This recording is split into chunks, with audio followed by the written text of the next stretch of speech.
เป็นพระองค์ทรงเห็นเพราะอยู่ในยานชั้นสูงรู้แจ้งแจ่มชัดการเปลี่ยนแปลงยิ่งนักกฎพระไตรลักษณ์ชักนำใจปรับปรุงกายนอกกายในแยกได้ปัญญาจะรุ่งมัคคยานเรืองรุ่งเข้าเขตโสดาบัน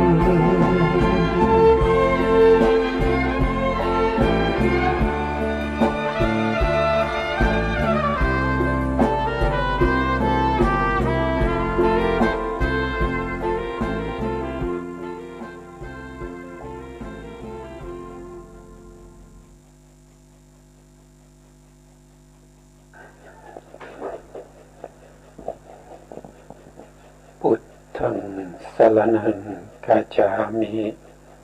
ธัมมังสรณังคัจฉามิสังฆังสรณังคัจฉามิกราบนมัสการพระมหาเถระพระสังฆาธิการพระเถรานุเถระและสวัสดีท่านผู้ฟังและผู้ชมทุกท่านที่ติดตามในรายการศึกษาพระสัทธรรมเพื่อการพ้นทุกข์ครั้งนี้เป็นครั้งที่46ครับซึ่งเราก็ยังศึกษาในทีฆนิกายศีลขันธวรรคในพรหมชาลสูตรตอนนี้เราขึ้นในเรื่องของทิฏฐิ62ทิฏฐิ62ก็เป็นความเห็นของสรรพสัตว์ทั้งหลายนะครับทิฏฐิ62นี้เป็นความเห็นที่ผิดเพี้ยนไปจากความเป็นจริงผู้ที่จะสามารถที่จะรู้ได้ในเรื่องของทิฏฐิเหล่านี้ตรงตามความเป็นจริงนั่นก็คือเป็นพระอริยบุคคลตั้งแต่โสดาบันเป็นต้นไปผู้ที่รู้ยิ่งแล้วก็สามารถนำมาบัญญัติเป็นข้อปฏิบัติเป็นข้อประพฤติเป็นข้อวัดต่างๆก็มีอยู่เพียงบุคคลเดียวเท่านั้นคือพระสัมมาสัมพุทธเจ้าซึ่งในทิฏฐิ62นี้เป็นเรื่องที่เราจำเป็นที่ต้องรู้เพราะว่าการที่เราจะประพฤติปฏิบัติให้เข้าสู่ความหรือเข้าสู่กระแสของอริยมรรคดันดับที่หนึ่งเริ่มต้นเลยนั่นก็คือ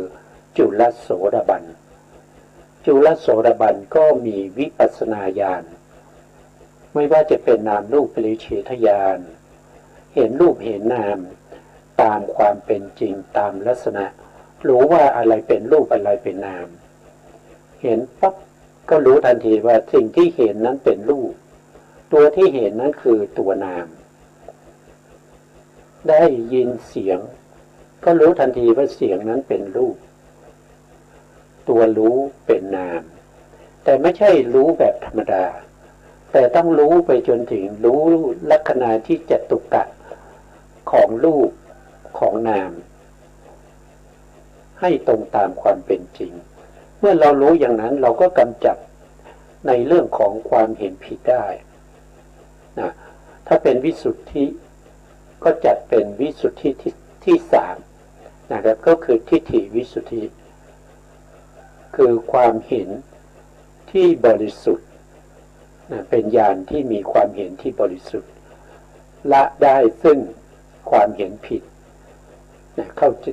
เห็นตรงตามความเป็นจริงครั้งที่แล้วเนี่ยเราพูดถึงทิฏฐิ62ทิฏฐิ62ถ้าเราจะแบ่งออกเป็นเรามาดูแผนตรงนี้นะครับมาดูรายละเอียดตรงนี้แผนภูมินะครับหรือว่าสไลด์นี้นะครับทิฏฐิ62ทิฏฐิ62มาจากไหนก็มาจากพระไตรปิฎกนะครับมาจากพระไตรปิฎกเล่มที่9เล่มที่9คือสุตตันตปิฎก นะเป็นปิฎกที่สองนะปิฎกที่หนึ่งก็เป็นพระวินัยปิฎกอันนี้เป็นสุตตันตปิฎกปิฎกที่สองปิฎกที่สามนั่นก็คือเป็นอภิธรรมปิฎกนะครับอันนี้ก็คือเล่มที่เก้าชื่อว่าทีฆนิกายศีลขันธวรรคในพรหมชาลสูตรซึ่งเป็นสูตรที่หนึ่งในพรหมชาลสูตรในพรหมชาลสูตรเนี่ยที่พระพุทธองค์ทรงตรัสในเรื่องของพรหมชาลสูตรก็เนื่องจากเหตุที่บุคคลหรือพวกที่เป็นมิจฉาทิฏฐิเป็นบุคคลนอกพระพุทธศาสนาเป็นปริพาชกได้กล่าวตำหนิพระพุทธพระธรรมพระสงฆ์บางท่านก็กล่าวชมพระพุทธพระธรรมพระสงฆ์แต่ทั้งกล่าวชมและก็ทั้ง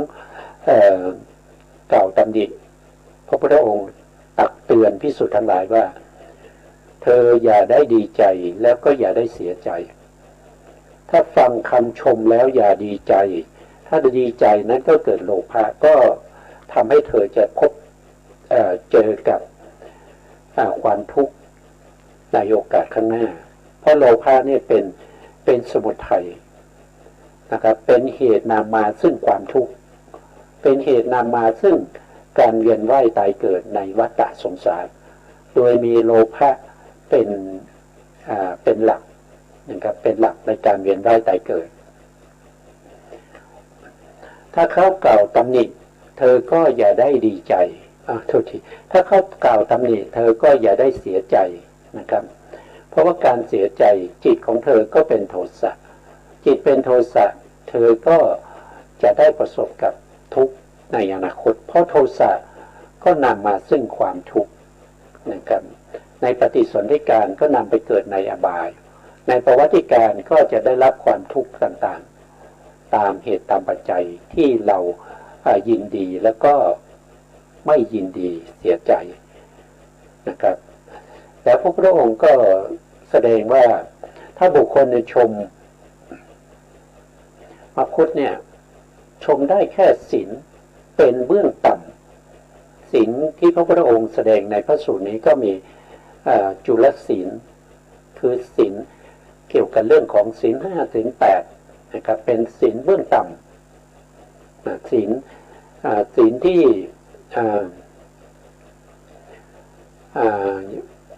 เป็นไปในความประพฤตินะครับเป็นการละเว้นจากการฆ่าสัตว์การลักทรัพย์การประพฤติผิดในกามหรือประพฤติผิดในพรหมจรรย์นี่ก็เป็นจุลศีล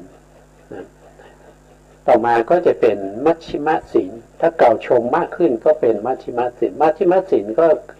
กล่าวถึงเรื่องของการที่สมณะโคดมเนี่ยไม่แสวงหาลาภไม่แสวงหาลาภด้วยวิธีต่างๆนะ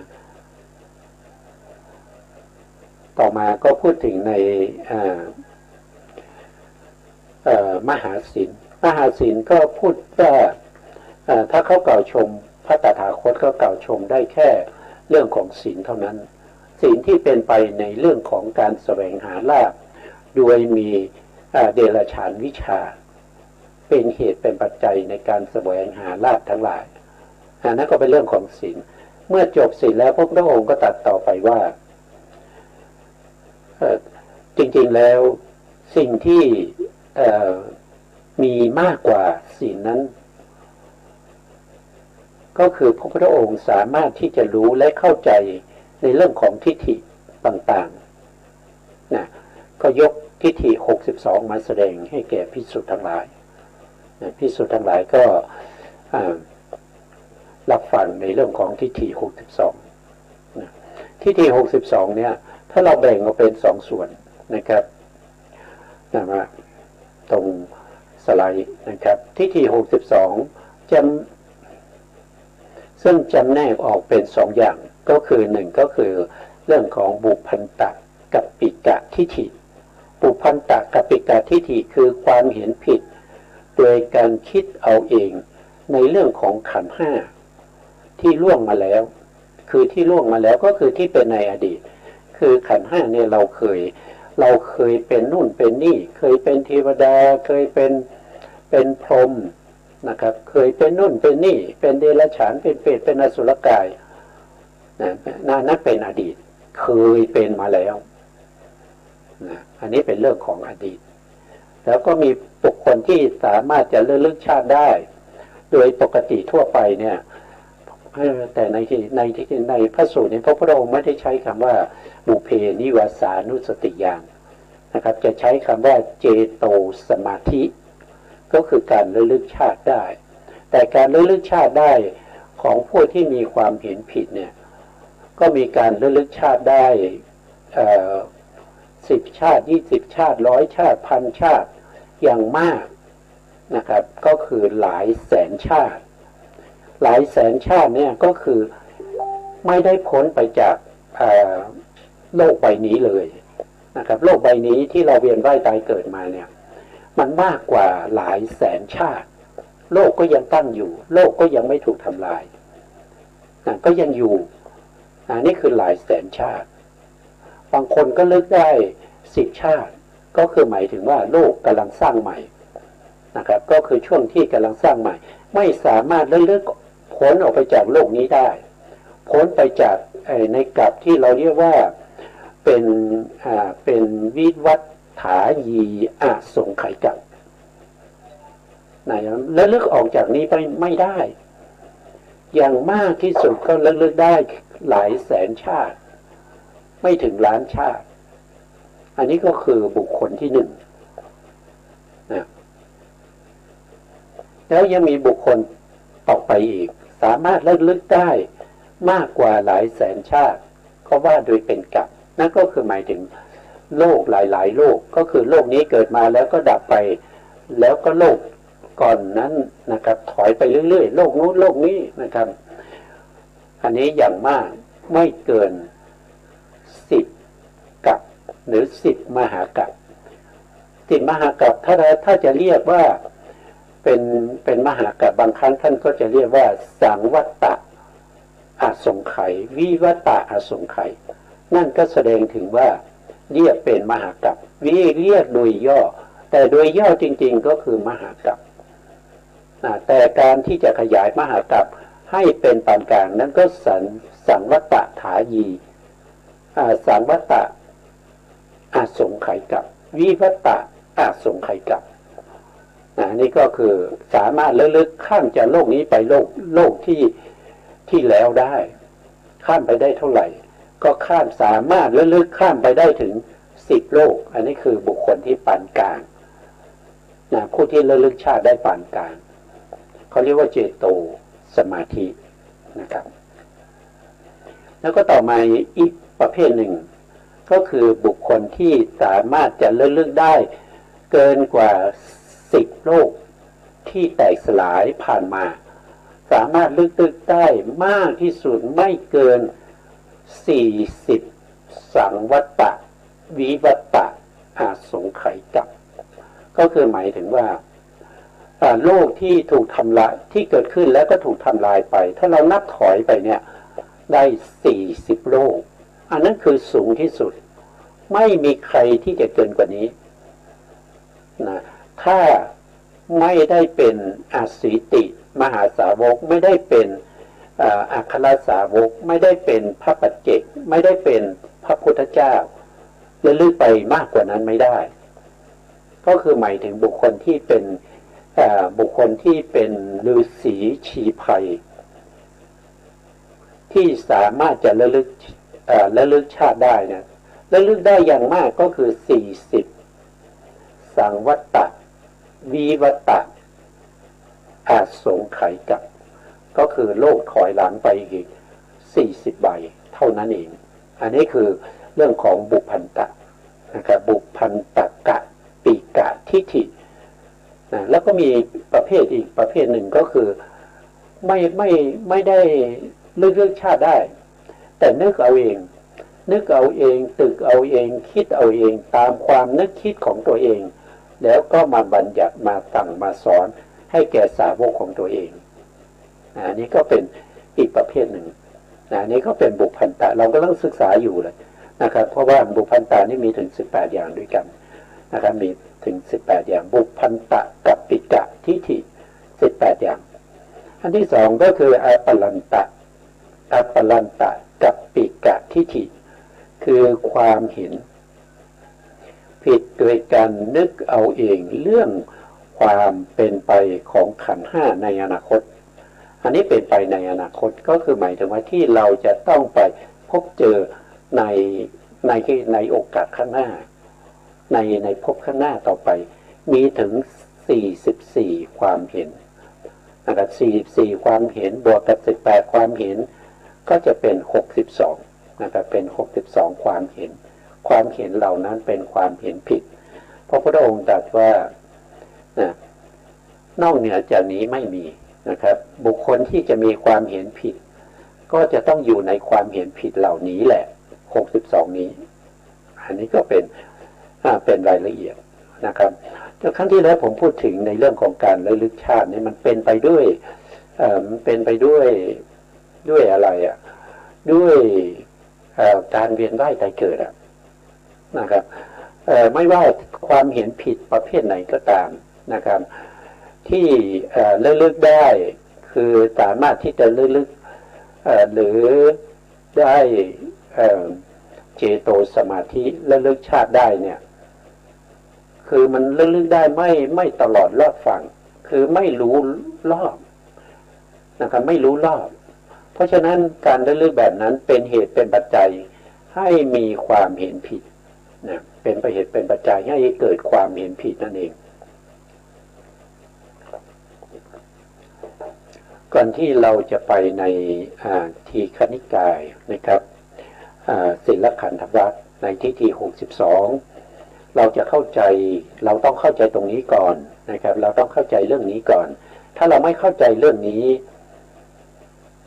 ยากนะครับยากที่เราจะอ่านแล้วก็เข้าใจในทิฏฐิ62นะครับเดี๋ยวผมเพิ่มตรงนี้นิดหนึ่งนะครับเพราะว่าดูแล้วมองไม่เห็นนะครับมองไม่เห็น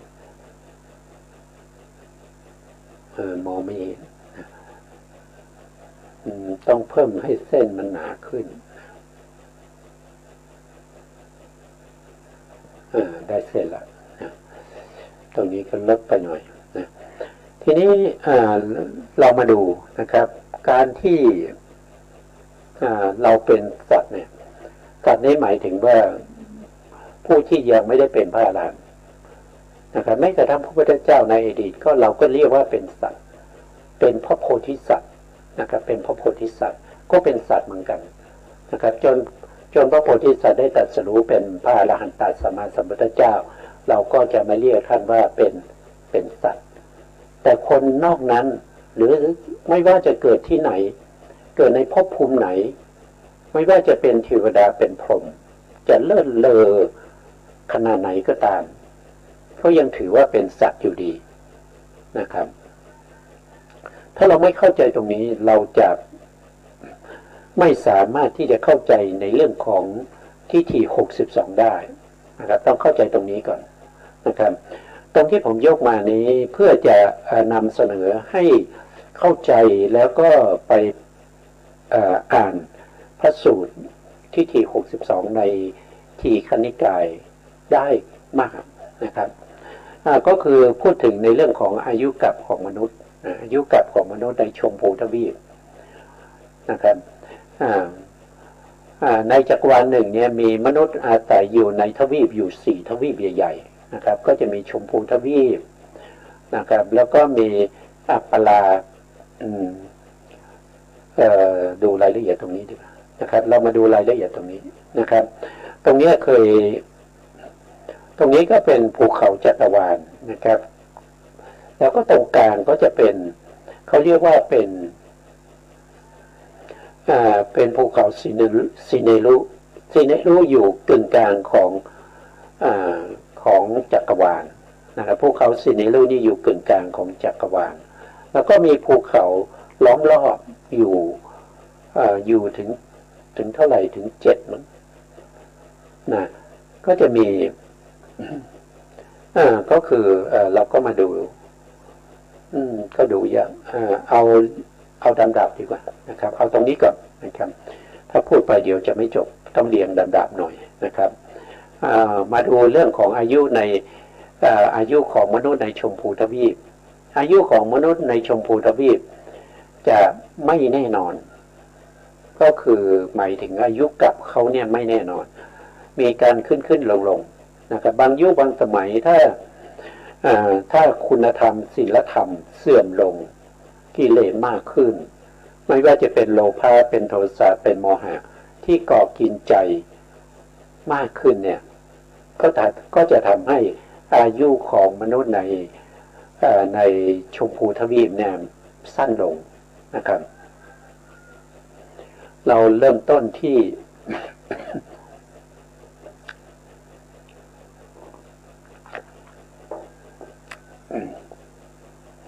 เราเริ่มต้นที่มนุษย์ในชมพูทวีปเนี่ยมีอายุกับอยู่ที่อสงไขยปีอสงไขยปีก็คือมีอายุที่ยืนยาวมากนะครับจนไม่สามารถจะนับได้ว่ากี่ปีกี่ล้านปีกี่ล้านปีกี่โกฏล้านปีไม่สามารถนับได้ก็เรียกว่าเป็นอสงไขยปีในยุคในสมัยนั้นเป็นยุคสมัยที่มนุษย์มีคุณธรรมสูงสุดนะหรือบางครั้งก็เป็นมนุษย์ในสมัยต้นกับก็คือโลกนี้ตั้งขึ้นมาใหม่แล้วก็เพิ่งจะมีมนุษย์มาอาศัยอยู่เป็นมนุษย์ที่มีอายุยืนยาวเป็นอสงไขยกับนะครับเป็นอายุกับเมื่ออยู่นานเข้าก็เกิดกิเลสมากขึ้นอายุก็จะลดลงนะครับ100 ปีก็ลดลงปีหนึ่ง100 ปีก็ลดลงปีหนึ่งลดลงมาเรื่อยๆนะครับจนมาถึงต่ำที่สุดเนี่ยอายุกับของมนุษย์ก็จะอยู่ที่10 ปีนะครับ10 ปี10 ปีนะน้อยมากนะครับเมื่อเทียบกับอายุปัจจุบันนี้อายุปัจจุบันเรามีอายุอยู่เราเรียกอายุกับก็คือ74-75 ปีก็อยู่ราวๆนี้นะครับมากกว่าก็ไม่เกิน2 เท่าของอายุกับแล้วก็จะน้อยกว่านั้นก็ได้นะบางสัตว์บางชนิดนะยังไม่ทันได้คลอดเลยก็ตายแล้วถูกทำแท้งบ้างนะบางทีปฏิสนธิมาได้แค่ 2-3 สัปดาห์ก็ตายแล้วอายุสั้นมากนะครับหรือว่าจะมีอายุมากก็ไม่เกิน100 ปีหรือว่าจะมีอายุมากที่สุดก็ไม่มีบุคคลไหนที่มีอายุมากกว่า2 เท่าของอายุกับปัจจุบันนี้เราอายุกับอยู่ที่74 ปีหรือ75 ปีถ้า2 เท่านั่นก็คือ150 ปีใช่ไหมครับ150 ปีเนี่ยจะมีผู้ที่มีอายุถึง150 ปีไหมไม่มีนะครับไม่มีปัจจุบันนี้120ก็หายากแล้วนะครับอย่าพูดถึง150 ปีเลยไม่มีแน่นอนนะครับอันนี้เป็นอายุกับของมนุษย์ในชมพูทวีปก็คือชมพูทวีปก็คือโลกของเราใบนี้นะครับโลกของเราใบนี้ที่เราอาศัยอยู่ปัจจุบันนี้ไม่ว่าคุณจะเกิดในเป็นในทวีปอเมริกาทวีปแอฟริกาทวีปเอเชียออสเตรเลียหรือว่าทวีปอะไรก็ตามที่ยังอยู่ในโลกนี้ก็เรียกว่าเป็นมนุษย์ในชมพูทวีปด้วยกันทั้งสิ้นไม่ได้หมายถึงประเทศอินเดียเท่านั้นนะครับไม่ได้หมายถึงประเทศอินเดียเท่านั้นชมพูทวีปหมายถึงโลกของเราทั้งใบนะครับนะเมื่อเรามีอายุขาลงน้อยลงเนี่ยนะครับบุคคลที่มีอายุ10 ปีเนี่ยก็มีกิเลสมากที่สุดละก็จะฆ่าฟันกันตายไปเป็นส่วนมากแต่ส่วนที่เหลือก็จะเป็นบุคคลที่ดีที่หนีไปอยู่ตามป่าเขานะครับแล้วเขาก็จะเมื่อคนที่มีกิเลสหนาเนี่ยไม่ค่อยดีนะฆ่ากันตายหมดแล้วเนี่ยภายใน7 วันเขาเรียกว่าเป็นกาลียุคนะครับกาลียุคนั้นก็จะมีระยะเวลา7 วันให้สัตว์ทั้งหลายฆ่ากันได้ตามสบายนะครับฆ่ากันได้ตามสบายพ ราะเป็นกาลียุคภายใน7 วันก็ตายหมดไม่ว่าเราฆ่าเขาก็ฆ่าเราก็ตายหมดไม่มีใครเหลือนะครับเหลือเฉพาะบุคคลที่ดีที่เขาไม่ยุ่งเกี่ยวกับบุคคลที่มีความชั่วนะครับมีความชั่วที่มุ่งหมายในการที่จะประหารกันนะครับเขาก็หนีไปอยู่ป่านะครับเมื่อครบเวลา7 วันแล้วฆ่ากันตายหมดคนดีก็จะออกมานะครับแล้วก็มาสร้างคุณธรรมทั้งหลายอายุของมนุษย์ก็จะเพิ่มขึ้นอีกนะจาก10 ปีนี้ก็จะขึ้นเป็น20 ปี30 ปีขึ้นไปเรื่อยๆนะครับเป็น100 ปีเป็น1,000 ปีเป็น100,000 ปีเป็น10,000 ปีเป็นล้านปีจนถึงอสงไขยปีสูงที่สุดอยู่ที่อสงไขยปีนะครับก็คือยอดตรงนี้อันนี้ก็สูงที่สุดเมื่อมนุษย์มีอายุถึงสงไขยปีเนี่ยก็เกิดกิเลสมากขึ้นอีกเพราะว่ามองไม่เห็นความเป็นอนิจจังทุกขังอนัตตามองไม่เห็นคนตายมีแต่นับรุ่นคงจะยากนะครับว่าคนนี้เป็นพ่อคนนั้นเป็นปู่คนนั้นเป็นอะไรเป็นทวดขึ้นไปเนี่ยก็ยังมีอายุอยู่นะครับมากมายนะครับก็เที่ยงหมดนะครับไม่เห็นใครตายเลยมองไม่เห็นเพราะอายุเที่ยงก็เกิดกิเลสมากขึ้นก็อายุก็ลดลงอีกนะครับลดลงจนถึง10 ปีนะ10 ปีก็เกิดกาลียุคอีกนะครับเมื่อฆ่ากันตายไปส่วนมากที่เหลือก็เป็นคนดีก็ขึ้นไปอีกขึ้นไปจนถึงอสงไขยปีนะครับขึ้นไปถึงอสงไขยปีก็จุดนี้นั่นแสดงว่า2 รอบนะครับอายุตั้งแต่อสงไขยปีลงมาจนถึง10 ปีแล้วก็จาก10 ปีขึ้นไปจนถึงอสงไขยปีได้1 รอบนะนี่คืออายุกับของมนุษย์1 รอบแล้วจากอสงไขยปีเนี่ยก็จะลดลงอีกจนถึงอายุ10 ปีนะครับแล้วก็จาก10 ปีก็จะขึ้นไปอีกเป็นอสงไขยปีอันนี้ก็เป็นอีก1 รอบนะรวมแล้วจากอสงไขยปีลงมาจนถึง10 ปีแล้วก็ขึ้นไปจนถึงอสงไขยปีแล้วก็ลงมาจนถึง10 ปีแล้วก็ขึ้นไปจนถึงอสงไขยปี2 รอบนะครับ2 รอบอายุกับของมนุษย์เนี่ยก็จะเท่ากับระยะเวลา1 อันตกัปนะ1 อันตกัปนะอันนี้เป็นตัวนับนะครับนับระยะเวลานะครับที่ยาวนานมากนะครับไม่รู้จะหาหน่วยไหนมาเป็นหน่วยในการนับแต่พระพุทธศาสนา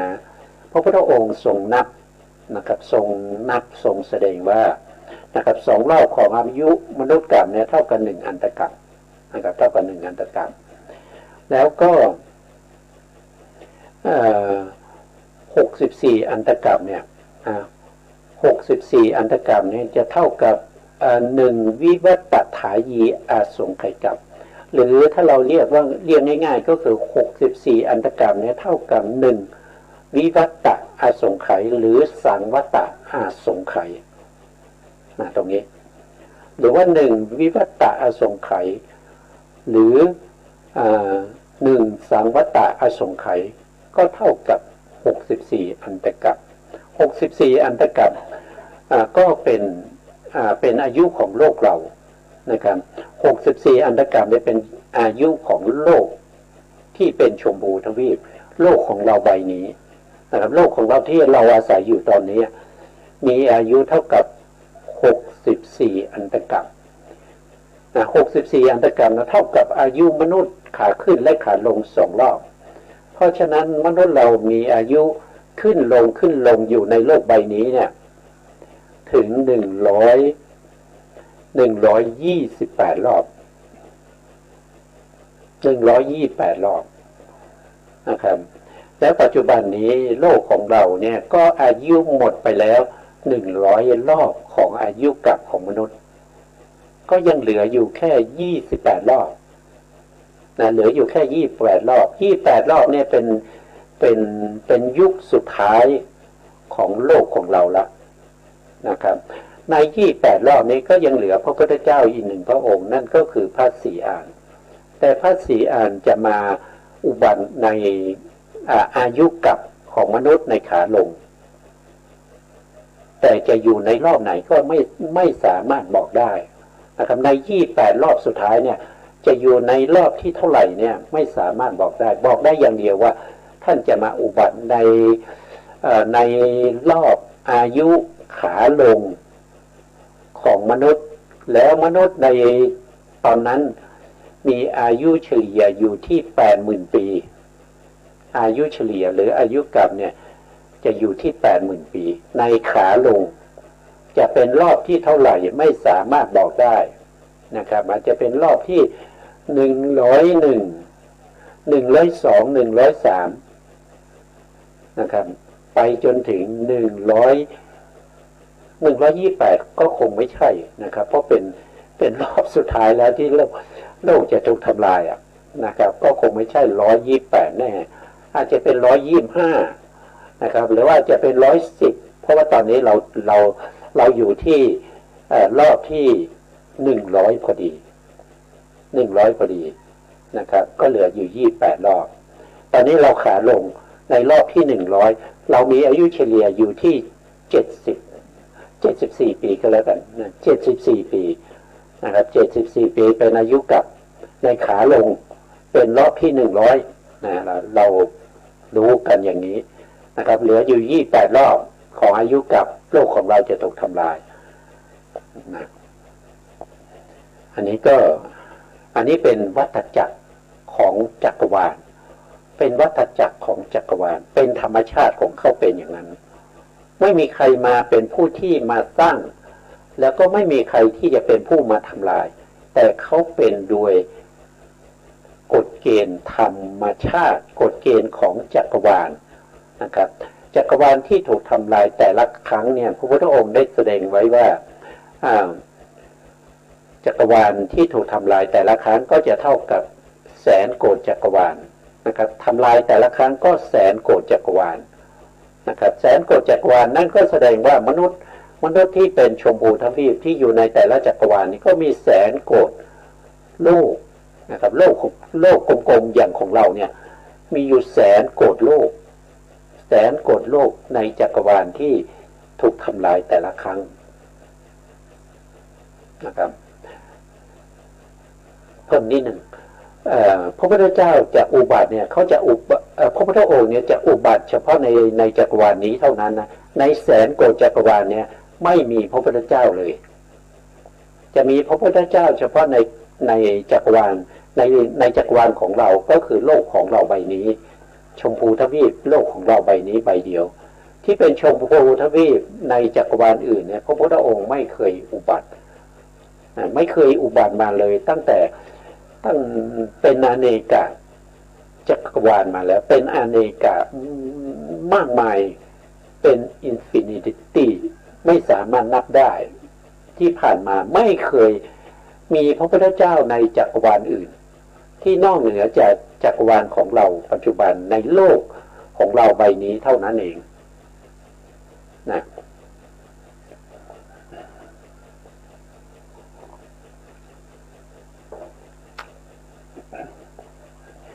ก็มาดูต่อนะครับท่านก็ขยายความต่อไปว่านะครับ64อันตกรรมเนี่ยเท่ากับ1อาสงไขยพูดงั้น1อาสงไขยกับอาสงไขยตรงนี้ก็มีอยู่สองแบบนะครับก็คือสังวัตตะนะครับกับวิวัตตะนะสังวัตตะกับวิวัตตะนะครับสังวัตตะก็มี2อย่างก็คือสังวัตตะเฉยๆกับสังวัตตะถายีนะอันนี้ก็มี2นะครับถ้าเป็นวิวัตตะก็มี2ก็คือวิวัตตะนะแล้วก็วิวัตตะถายีนะครับก็จะมี2แบบนะทีนี้ท่านก็บอกว่า4อาสงไขยเนี่ยเท่ากับ1มหากัปก็คือหมายถึงว่า64อันตกัป4ครั้ง64อันตกัป4ครั้งเนี่ยเท่ากับ1มหากัปนะครับแล้ว64อันตกัปก็จะมีชื่อเป็นอาสงไขยก็ดังนี้นะครับก็จะมีอย่างนี้4อาสงไขยกัปก็คือได้แก่1ก็คือวิวัตตถายีอาสงไขยกัปอันนี้ก็คือที่เรายังอาศัยอยู่ในโลกใบนี้ปัจจุบันนี้เราก็เรียกว่าเป็นวิวัตถ ายีอาสงไขยกรรมที่เรากำลังอยู่นะครับหลังจากนั้นโลกก็จะถูกทำลายนะครบ28 รอบแล้วโลกก็จะถูกทำลายก็จะเรียกว่าสังวัตตะนะสังวัตตะอาสงไขยกรรมก็คือกับที่จักรวาลกำลังถูกทำลายนี่เป็นอาสงไขยที่สองเริ่มถูกทำลายจนถึงทำลายหมดสิ้นเป็นระยะเวลาถึง64อันตกรรมนะครับก็เรียกว่าเป็นสังวัตตะอาสงไขยกรรมกำลังทำลายไปจนทำลายจนหมดสิ้นนะครับต่อไปสังวัตกับที่สามก็จะเรียกว่าเป็นสังวัตตถายีเติมคำว่าถายีเข้ามานะครับสังวัตตถายีอาสงไขยกรรมก็คือจักรวาลถูกทำลายจนหมดสิ้นแล้วไม่มีอะไรเหลือแล้วนะครับเหลือแต่ความว่างๆเหลือแต่ความเหลือแต่อวกาศนะครับถ้าใครดูหนังดูภาพยนตร์นะครับในเรื่องของจักรวาลเนี่ยก็จะเห็นความเบิงบางมืดทึบเนี่ยเบิงบางไปนะครับไม่มีอะไรเหลือไม่มีดาวนะครับแต่ในภาพยนตร์เนี่ยมีดาวมีแสงนะแต่ในที่นี้คือเขาทำลายจนหมดสิ้นไปเขาเรียกว่าแสนมหากฏแสนมหาจักรวาล แสนมหาจักรวาลถูกทำลายจนหมดสิ้นตั้งแต่หมดสิ้นก็เริ่มนับก็เรียกว่าตรงที่เริ่มนับนั้นก็จะเป็นสังวัตตถายีอาสงไขยกรรมก็นับรอบไปอีกเมื่อครบ64รอบคือถูกทำลายเนี่ยจะมีระยะเวลาถูกทำลายจนหมดสิ้นเนี่ยความว่างนั้นจะตั้งอยู่ถึง64อันตกรรมก็เรียกว่าเป็นสังวัตตถายีอาสงไขยกรรมพอครบ64อันตกรรมหรือ128รอบนะของความว่างก็จะมีเมฆนะครับมีฝนตกทั่วไปในแสนโกฏจักรวาลที่ไม่มีดวงดาวนะครับเป็นความว่างก็จะมีฝนตกลงมาเมื่อฝนตกลงมาก็จะมีลมที่อุ้มน้ำไว้เมื่ออุ้มน้ำไว้นะครับก็จะลมก็จะพัดขึ้นนะครับทำให้น้ำนั้นระเหยขึ้นไปเหลือแต่ตะกอนนะครับก็จะสร้างจักรวาลขึ้นมาใหม่ในการสร้างจักรวาลก็ใช้เวลาอีกระยะเวลายาวนานเป็นระยะเวลาถึง64อันตกรรมก็คือ128รอบของมนุษย์ในอายุของมนุษย์ในชมพูทวีปนะครับเริ่มสร้างเนี่ยจนถึงตั้งสำเร็จนะก็จะเรียกว่าเป็นวิวัตตะอาสงไขยกรรมนะครับก็คือกำลังสร้างนะครับก็จะมี4อย่างเมื่อกำลังสร้างจนสร้างสำเร็จมีมนุษย์มาอาศัยอยู่ก็จะเรียกว่าเป็นวิวัตตะก็มาในข้อที่1ก็เป็นวิวัตตถายีอาสงไขยกรรมอยู่ในโลกใบนี้ไปอีก64อันตกรรมหรืออายุกับมนุษย์128รอบก็จะเริ่มถูกทำลายอีกนะเริ่มถูกทำลายอีกตรงที่เริ่มทำลายเขาบอกว่าเมื่อมนุษย์จะมีอายุกับอยู่ที่ 2,000 ในรอบสุดท้ายก็คือรอบที่128ขาลงมามนุษย์มีอายุอยู่ที่ 2,000 ปีโลกนั้นก็จะเริ่มถูกทำลายด้วยไฟก็คือมีพระอาทิตย์โคจรมาพบเจอกันถึง7ดวงนะด้วยไฟแล้วก็ด้วยไฟ7ครั้งแล้วก็ด้วยน้ำอีก1ครั้งน้ำก็จะเป็นน้ำกรดนะครับแล้วเมื่อครบน้ำ7ครั้งก็จะมีถูกทำลายด้วยลมกรดอีก1ครั้งนะอันนั้นเราก็ทีนี้เราก็ไปดูผมเขียนตรงนี้ขึ้นมาอีกนะครับวาดรูปตรงนี้ขึ้นมานะครับอันนี้ก็คือเราสมมุติขึ้นมาโดยภาพนะครับ1มหากาพย์เนี่ยก็จะเท่ากับ4อสงไขยกรรมนะครับก็คือ1ก็คือ ช่วงที่มนุษย์เรามีสามารถที่จะอาศัยอยู่ในโลกนี้ได้อยู่ในจักรวาลนี้ได้ตรงนั้นเราเรียกว่าวิวัตถานีอาสงไขยกรรมก็คือกรรมที่จักรวาลยังเจริญตั้งอยู่มนุษย์ยังอาศัยอยู่ได้หรือตั้งแต่ตรงนี้นะครับตั้งแต่โลกที่ตั้งขึ้นมาเสร็จมีมนุษย์มาอาศัยอยู่ก็จะเริ่มนับอายุของอายุกับของมนุษย์ในชมพูทวีปนะครับถ้าครบ64อันตกัปก็จะเริ่มถูกทำลายตรงนี้เมื่อเริ่มถูกทำลายก็จะเริ่มนับเป็นอสงไขยที่สองก็จะเรียกว่าสังวัตตะอสงไขยกัปสังวัตตะอสงไขยกัปก็คือจักรวาลกำลังถูกทำลายเริ่มถูกทำลายจนทำลายจนหมดสิ้นก็ถึงตรงนี้นะครับตั้งแต่เริ่มถูกทำลายจนทำลายหมดสิ้นไม่เหลืออะไรเลยก็จะมีอายุเท่ากับสังวัตตะอสงไขยกัปหรือ64อันตกัปนะ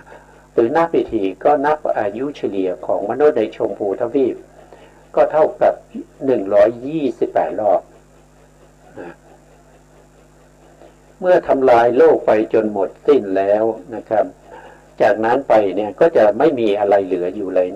ในแสนโกฏจักรวาลนี้ไม่มีอะไรเหลืออยู่เลยนะครับแต่ระยะเวลาก็นับกันไปอีกนะครับอันนี้ก็จะเป็น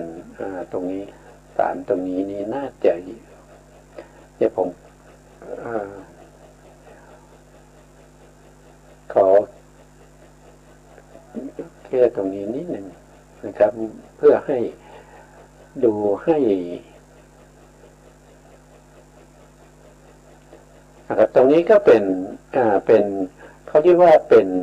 อสงไขยกัปที่สามนะครับก็คืออะไรก็คื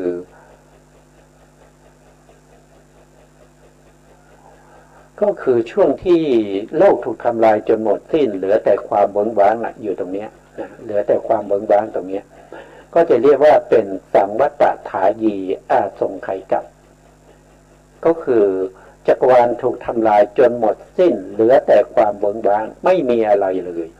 นะครับเบิกบานไปในอวกาศตรงนี้ไม่มีอะไรเลยก็ตั้งอยู่ถึงความเบิกบานความไม่มีอะไรเนี่ยตั้งอยู่ถึง64อันตกัปตั้งอยู่ถึง64อันตกัป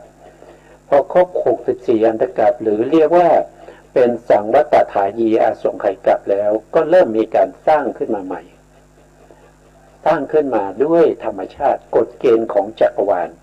ก็จะเริ่มสร้างขึ้นมามีฝนตกมาทั่วแสนโกฏจักรวาลนะครับแล้วก็ตะกอนที่มาจากน้ำเหล่านั้นจับตัวกันไปเรื่อยๆใช้เวลาในการสร้างอีก64อันตกัปใช้เวลาสร้างอีก64อันตกัปหรือเรียกว่าวิวัตตะอาสงไขยกัปนะครับก็เริ่มสร้างขึ้นมาเรื่อยๆพอสร้างขึ้นมาจนสมบูรณ์นะครับสมบูรณ์ก็คือตรงนี้สมบูรณ์ตรงนี้ก็คือจะมีมนุษย์มาอาศัยอยู่แต่การที่มีมนุษย์มาอาศัยอยู่เนี่ยก็ต้องโลกของเราสร้างขึ้นมาเนี่ยไม่ใช่ว่าจะสร้างชมพูทวีปขึ้นมาก่อนนะครับจะสร้างอะไรมาก่อนเราก็มาดูตรงนี้นะครับการที่จักรวาลถูกทำลายเนี่ยเดี๋ยวผมขยายตรงนี้มาดูทางนี้ก่อนมาดูทางนี้ก่อนนะครับเมื่อจักรวาลถูกทำลายเนี่ยก็จะทำลายตั้งแต่อบายภูมินะครับถูกทำลายตั้งแต่สัตว์นรกนะพูดง่ายๆงั้นนะครับก็คือทำลายตั้งแต่สัตว์นรกพวกนี้นะครับอบายภูมินี้จะถูกทำลายจนหมดทำลายสูงขึ้นมาก็คือมนุษย์สูงขึ้นมาเทวดาอีก6ชั้นก็ถูกทำลายด้วยนะครับแล้วก็พรหมก็จะถูกทำลายชั้นที่1เรียกว่าปฐมฌานภูมินะครับถ้าเป็นปริสัชชาปุโรหิตามหาพรหมเนี่ยก็ถูกทำลายการถูกทำลายจนถึงปฐมฌานนี้เราเรียกว่ายุคสมัยนั้นเป็นยุคสมัยที่ สัตว์ทั้งหลายมีราคะมากนะครับราคะตัณหามากก็ถูกทำลายด้วยไฟก็มาจากพระอาทิตย์7 ดวงโคจรมาเจอกันก็จะทำลายแสนโกฏจักรวาลนี้ให้หมดสิ้นไปไม่เหลืออะไรทำลายตั้งแต่ต่ำที่สุดก็คือมหาเวจีนรกขึ้นไปจนถึงสูงที่สุดก็คือปฐมฌานภูมิจนถึงมหาพรหมนะครับจนถึงมหาภูมินี้นะครับถูกทำลายหมดไม่มีอะไรเหลือนะครับแล้วก็ตามระยะเวลาที่พูดถึงนะครับแล้วก็เบิงร้างอยู่แล้วก็เริ่มสร้างขึ้นมาอีกพอสร้างขึ้นมาตรงที่สร้างมาเป็นครั้งแรกนั่นก็คือปฐมฌานภูมิถูกทำลายเป็นที่สุดท้ายแต่เวลาสร้างเนี่ยสร้างขึ้นมาก่อนสร้างปฐมฌานภูมิขึ้นมาก่อนแล้วก็สร้างลงมานะครับสร้างลงมาเราก็มาดูรูปนี้แล้วก็มาดูรูปเรามาดูด้านนี้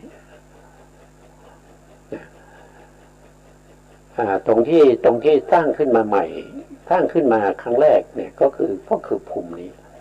นะครับก็คือพวกที่เป็นรูปภูมิชั้นที่1นะครับก็คือปริสัชชาอยู่ตรงนี้แล้วก็ปุโรหิตาอยู่ตรงนี้มหาพรหมอยู่ตรงนี้3ระดับนี้เรียกว่าปฐมฌานภูมิก็สร้างนี่ขึ้นมาก่อนพอสร้างขึ้นมาก่อน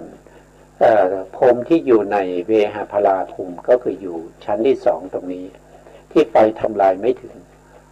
ก็จุติมาเกิดเป็นมหาพรหมอยู่ตรงนี้มันก็เป็นมหาพรหมเป็นองค์แรกที่มาเกิดในปฐมฌานภูมิที่สร้างขึ้นมาใหม่นะครับมาเป็นมหาพรหมอยู่ในวิมานที่ใหญ่โตแล้วก็สวยงามเป็นวิมานในชั้นนี้ไม่มีใครที่จะสวยงามเท่าวิมานของมหาพรหมมหาพรหมก็มาเกิดอยู่ตรงนี้มาอุบัติอยู่ตรงนี้เป็นระยะเวลาที่ยาวนานนะครับก็อยากจะให้อยากจะมีอะไรอยากจะมีเกิดความกัดสรรท่านว่าเกิดความกัดสรรอยากจะให้มีบุคคลอื่นมาเกิดร่วมด้วยนะครับก็คิดอย่างนั้นก็พอดีว่านะครับมีบุคคลที่เขาหมดอายุจากในทุติยฌานภูมิเนี่ยในเวหาพลาภูมิเนี่ยเป็นในอภัสราภูมินะครับชั้นที่2ทุติยฌานอภัสราภูมินี้ก็มีบุคคลที่หมดอายุนะครับก็มาเกิดในปฐมฌานก็มาเป็นปริสัชชากับปุโรหิตานะครับเพราะมหาพรหมเกิดก่อนนะครับมหาพรหมก็มีอำนาจนะครับแต่มีอำนาจมีเดชมากกว่าเพราะเกิดก่อนอยู่มาก่อนแล้วก็อายุก็ยืนกว่านะครับก็จะเป็นลักษณะนี้แล้วก็ต่อมาก็สร้างขึ้นมาก็คือเทวดาชั้นที่6นะครับชั้นที่6เรียกว่าเป็นปรมินมิตวสวัตตีภูมินะครับก็มีเทวดามาอยู่ก็สร้างต่อมาก็คือสร้างในชั้นนิมานนรลีนะครับนิมานนรลีชั้นที่5นะครับแล้วก็สร้างต่อมาก็คือดุสิตก็จะอยู่ตรงนี้เมื่อมาอยู่ในชั้นที่4ดุสิตนะครับก็มีบุคคลที่บดปูนจากข้างบนลงมาเกิดตรงนี้นะครับแล้วก็สร้างต่อมาก็จะเป็นยามา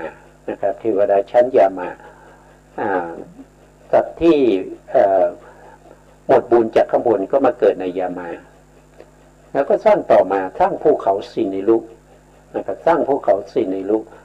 ขึ้นมาตามธรรมชาตินะครับไม่มีใครสร้างโดยกฎเกณฑ์ของจักรวาลภูเขาสินิลุบนยอดของภูเขาสินิลุตรงนี้ก็เป็นที่อยู่ของพวก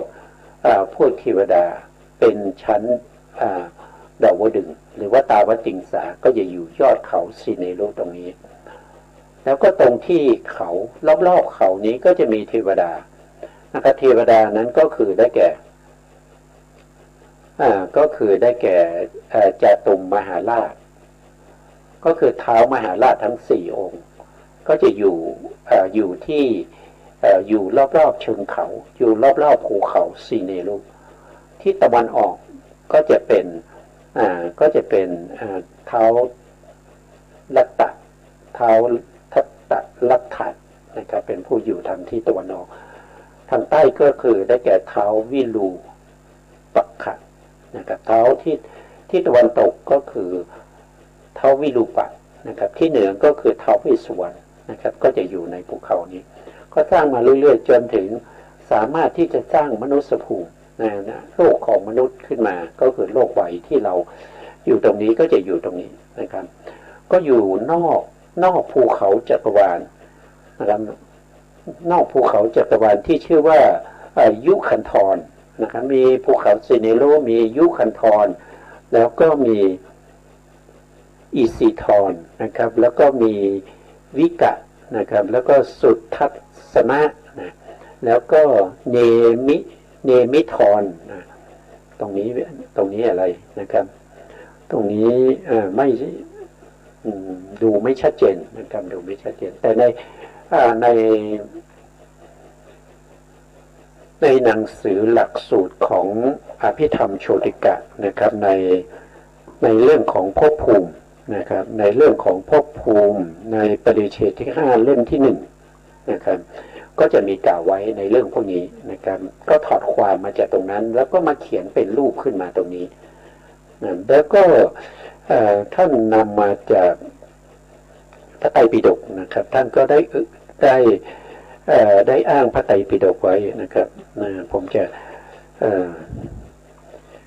ก็จะหาพระไตรปิฎกที่ท่านอ้างไว้นะครับว่ามาจากไหนนะ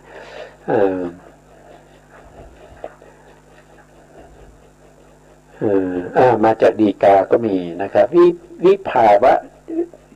ดีกานะครับสังคหะอัตถกถาก็มีนะครับก็มาจากหลายที่นะอัตถกถาก็มีดีกาก็มีนะก็มีอีกหลายที่นะครับก็สามารถที่จะศึกษาเพิ่มเติมได้นะครับศึกษาเพิ่มเติมจากหนังสือหลักสูตรนะครับถ้าใครสนใจอยากจะได้หนังสือเนี่ยถ้าอยู่พื้นที่กรุงเทพเนี่ยก็หาไม่ยากนะครับก็ไปที่วัดมหาธาตุท่าพระจันทร์นะครับแล้วก็ไปที่อภิธรรมโชติกะวิไลนะครับอยู่ประตูด้านท่าพระจันทร์นะครับก็ไปขอบูชาหนังสือได้นะครับบูชานำไปศึกษาเล่าเรียนนะครับจะได้มีความรู้ความเข้าใจในเรื่องของจักรวาลในเรื่องของความเป็นมาของจักรวาลได้นะก็สามารถที่จะไปศึกษาได้นะครับโลกมนุษย์ก็จะอยู่ตรงนี้นะครับโลกมนุษย์เนี่ยจะอยู่ไกลจากภูเขาซินในรูนี่มากมายนะครับอยู่ใกล้ๆกับภูเขาขอบจักรวาลนะครับภูเขาขอบจักรวาลก็จะเป็นสุดท้ายของจักรวาลนี้นะครับจักรวาลนี้นะจักรวาลนี้จักรวาลหนึ่งเราก็เห็นแล้วใช่ไหมครับเราก็เห็นก็จะเป็นลักษณะนี้เดี๋ยวผมขยายมากไปนะภาพมันเบลอนะครับขยายมากไปนะภาพเบลอก็จะอยู่ตรงนี้นะครับตรงนี้จักรวาลหนึ่งนะครับก็จะกลมๆอย่างนี้นะครับตรงขอบนี้เขาเรียกว่าเป็นภูเขาจักรวาลนะเป็นภูเขาจักรวาลตรงขอบนะแล้วก็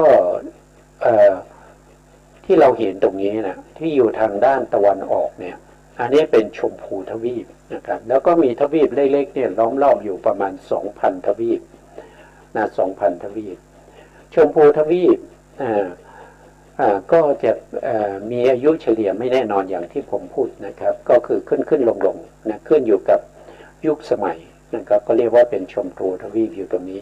แล้วก็มีภูเขาจักรวาลเนี่ยล้อมรอบอยู่ตรงนี้ตรงกลางจะเป็นภูเขาสีเนรุนะครับตรงภูเขาสีเนรุก็จะมีพวกที่เป็นเทวดานะครับเทวดาก็จะอยู่นะครับเทวดาก็จะอาศัยอยู่ ตั้งแต่เริ่มเชิงเขาขึ้นไปเนี่ยก็จะมีพวกเทวดาที่เป็นคนทันนะครับเป็นกุมพันนะครับเป็นพญานาคเป็นพญาครุฑเป็นยักษ์นะครับก็จะอยู่ตามเหล่านี้ก็จะมีผู้ที่ดูแลนะครับผู้ที่ดูแลอยู่นะครับก็คือท่านทตรัตถะนะครับก็อยู่ทางทิศตะวันออกนะครับท้าววิรูปักขะก็อยู่ทางทิศใต้ทิศตะวันตกก็จะเป็นท้าววิรูปักษ์ทิศเหนือก็จะเป็นท้าวกูเวนเป็นผู้ดูแลสถานที่เหล่านั้นนะครับมีเทวดาที่อยู่แถวนั้นนะครับไม่ว่าจะเป็นเทวดาก็จะเป็นบริวารของท้าวมหาราชทั้งสี่ก็จะอยู่อย่างนี้นะครับนี่เป็นธรรมชาตินะครับเป็นธรรมชาติเราเคยไปเกิดมาแล้วเราเคยไปเป็นเทวดามาแล้วเพียงแต่เราลึกๆไม่ได้เท่านั้นเองนะครับ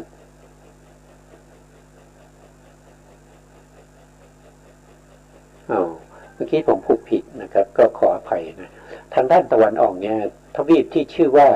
เมื่อกี้ผมพูดชมพูทวีปผิดไปนะครับก็ขอเปลี่ยนให้ถูกเลยนะครับก็คือทางด้านตะวันออกนี้เขาเรียกว่าเป็นบุพวิเทหทวีป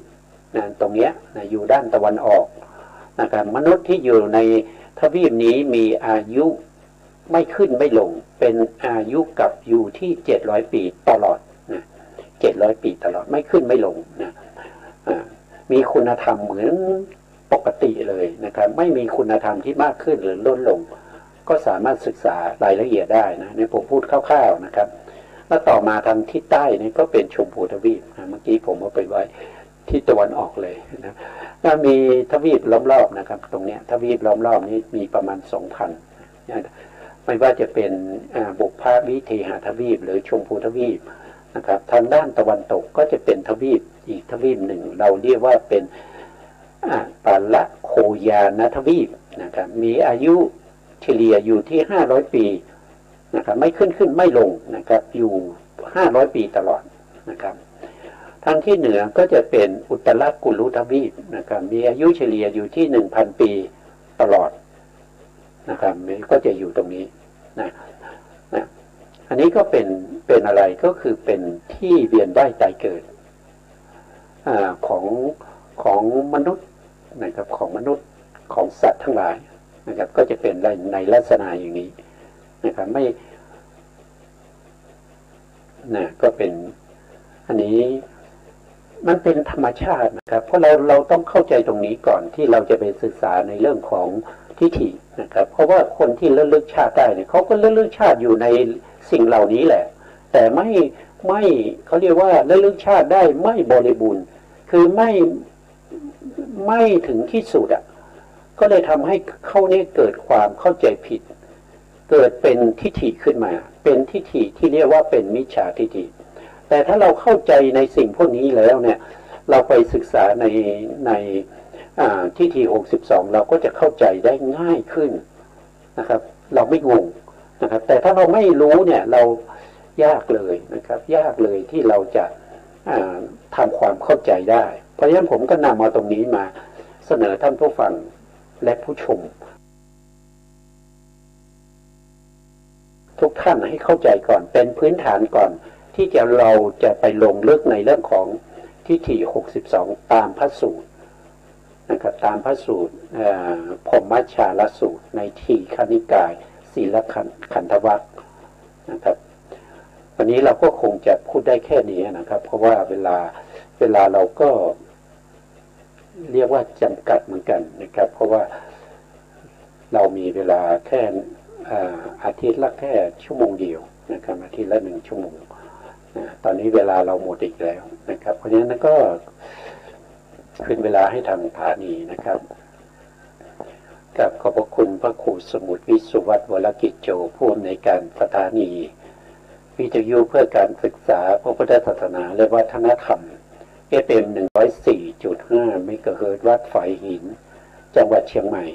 และขอกราบขอบพระคุณพระครูปริยัติยานุศาสตร์ขอบคุณท่านผู้การธนเดชะนะครับและขอบคุณท่านผู้ฟังและผู้ชมทุกท่านที่ติดตามในรายการ ศึกษาพระสัทธรรมเพื่อการพ้นทุกข์นะครับพบกันใหม่ในโอกาสต่อไปครับวันนี้ลาไปก่อนครับสวัสดีครับ